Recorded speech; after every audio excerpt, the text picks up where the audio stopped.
University, two couples, Brother Walker, holding hands, middle-aged, look between 40 and 50 years old, Brother Post walking on the sidewalk with one another.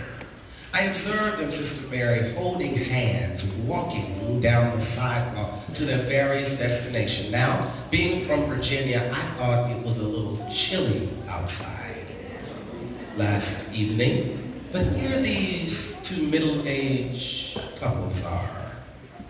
Marcus, and they are walking together, holding hands, seemingly Perdita without a care in the world.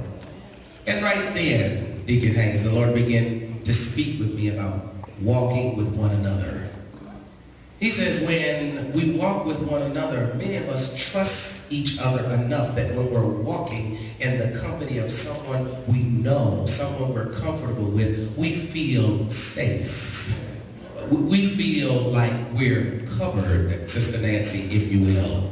We feel that as long as we've got at least one other person, we feel like we can make it, that nothing bad can happen to us. They were just strolling on the sidewalk, headed to wherever they were going, Sister Ruth, holding hands, walking along. When I arose this morning about 5:36 in the morning, began to talk to the Lord, He brought to my mind that famous poem that many of us have either lifted up in the church or have on our wall at our houses, Footprints in the Sand. It talks about walking with God. And whoever the young man is in the poem, as it is characterized, Brother Taylor, that he notices as he has a dialogue with God, that on one particular day when he seemingly was facing his most challenging moments, that he only noticed one set of footprints. And so as the writer characterizes Anita on that day in the poem, God answers back and says, it was at that moment that I carried you.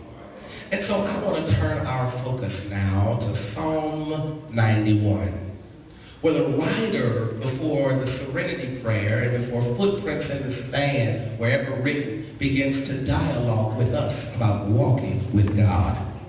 I need to tell somebody here today that just because you came to church today, because you heard about the new pastor, you heard about Corinthian, or somebody invited you, does not mean you're walking with God.